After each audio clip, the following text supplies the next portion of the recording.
Welcome to my YouTube channel success study. तो आज हम पार्ट सेकंड HPAS जो प्रीलिम्स का हम डिस्कस कर रहे हैं उसमें पार्ट सेकंड के क्वेश्चन को देखेंगे। तो जिसमें हमने पहले पार्ट में क्वेश्चन नंबर फर्स्ट से क्वेश्चन नंबर 35 तक देख लिए थे। तो आज हम 36 से स्टार्ट करेंगे। तो क्वेश्चन स्टार्ट करने से पहले अगर आपको ये चैनल या वीडियो अच्छी लगी तो लाइक, सब्सक्राइब और शेयर करना ना भूलें।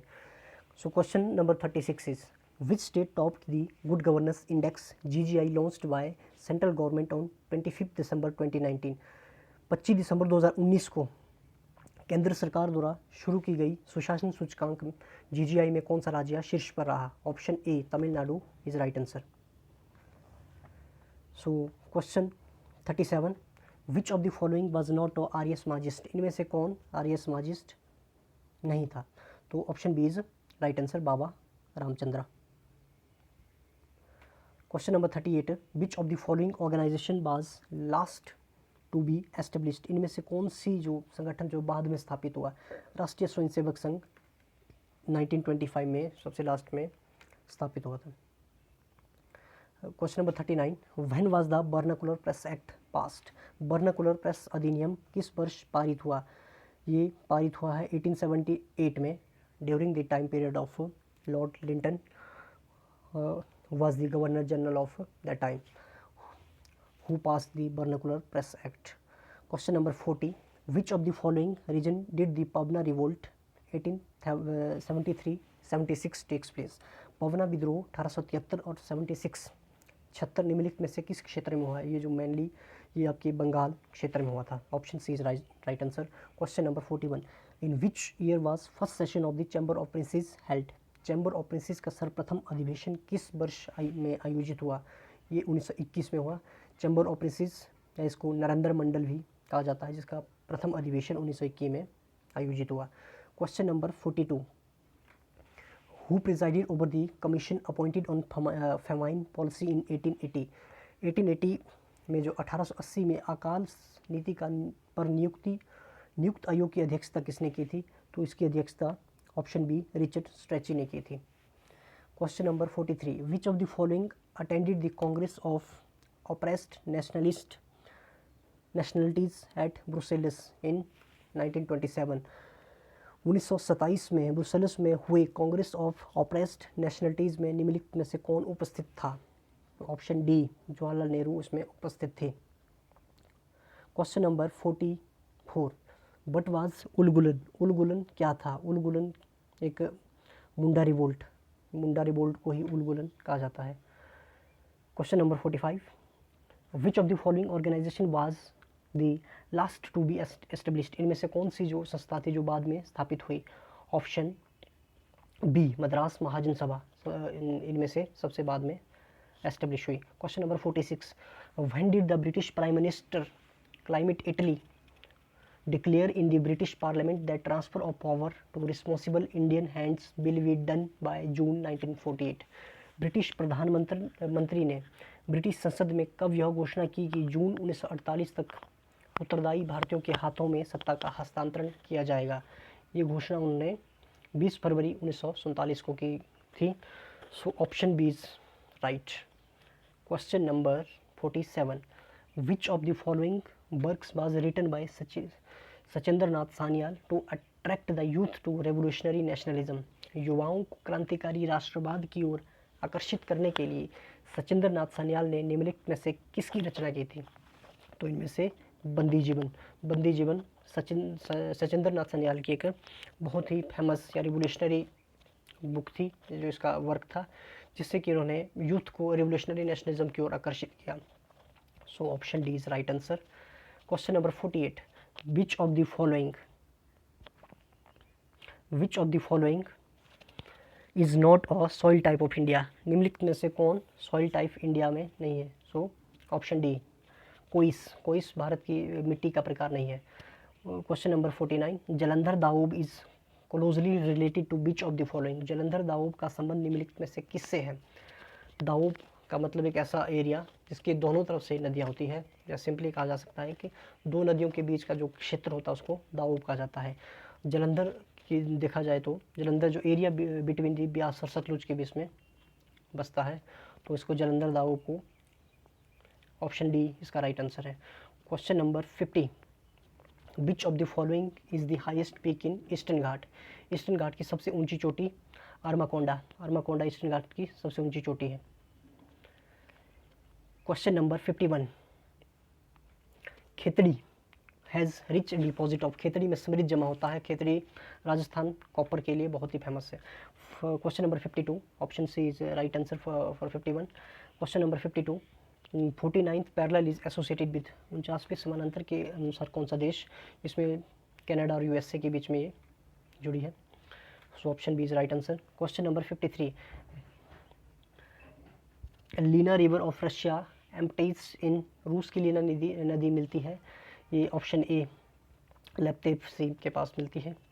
Question number 54, Barron fall are associated with which structural division of Australia, बंजर जलप्रपात ऑस्ट्रेलिया के किस संरचनात्मक विभाजन से जुड़े हैं।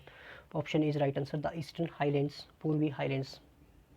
Question number 55, Winnipeg of Canada is famous for, Canada में जो विनपिंग किसके लिए प्रसिद्ध है, ये ऑप्शन बी सॉफ्टवुड कलेक्शन के लिए प्रसिद्ध है।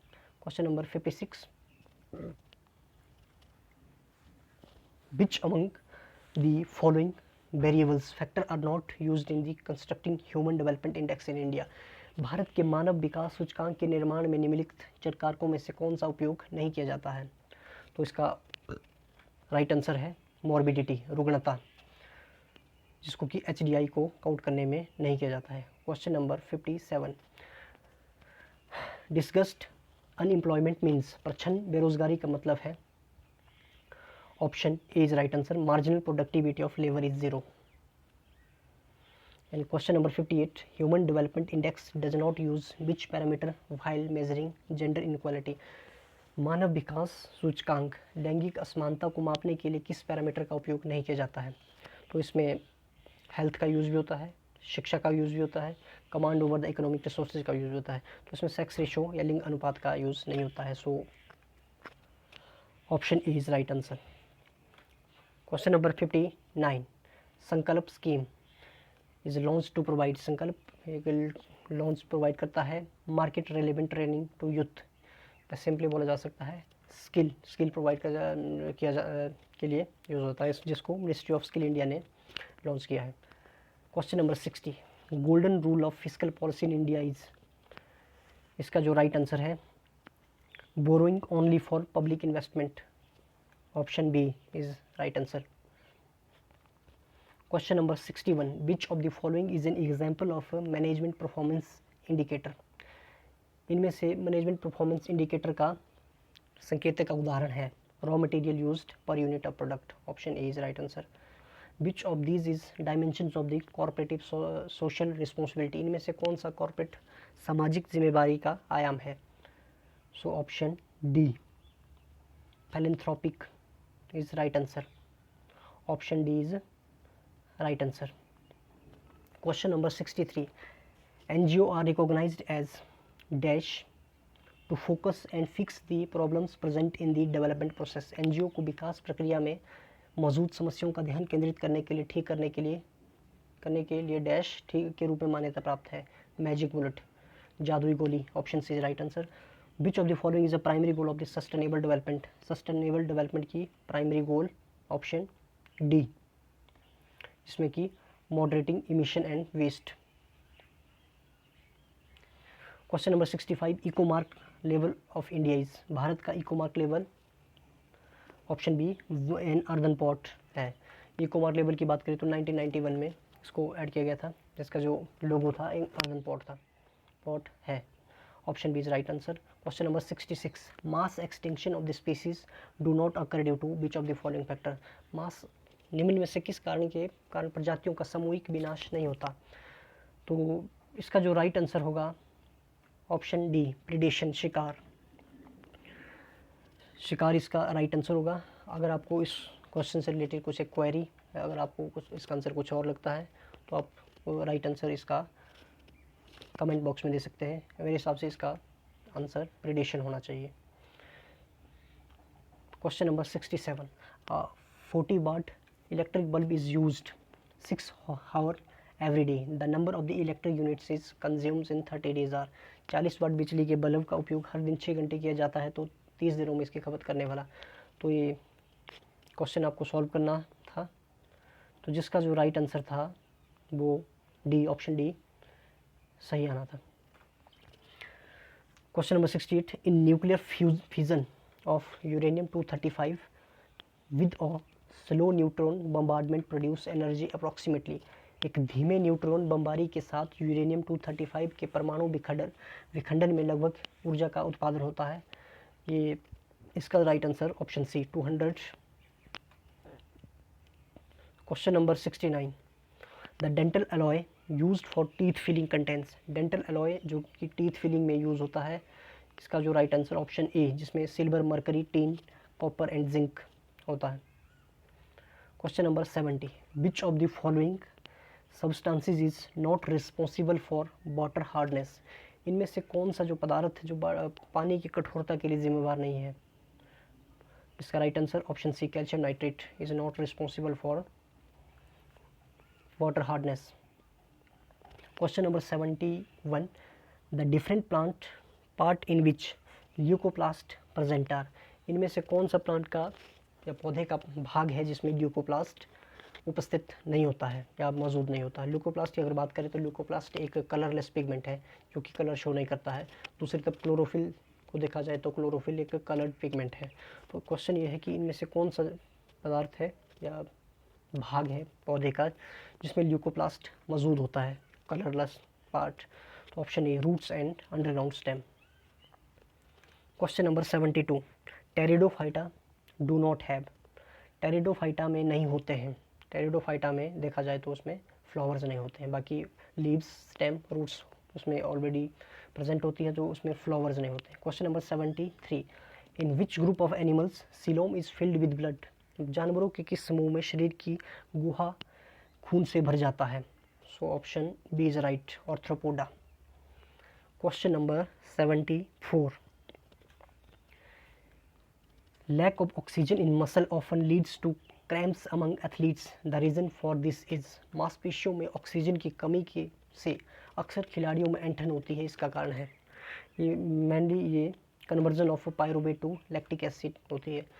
आमतौर पर हम देखते हैं कि जब काफ़ी समय बाद दौड़ते हैं या कुछ हैवी एक्सरसाइज करते हैं तो हमारे उस भाग या फिर टांगों में कुछ तरह की ऐंठन या एक थोड़ा दर्द या मांसपेशियों में दर्द महसूस होती है। इसका मेन रीज़न ये है कि पायरुवेट जो होता है लैक्टिक एसिड में कन्वर्जन होता है due to lack of oxygen. So option B is right answer. So this is all about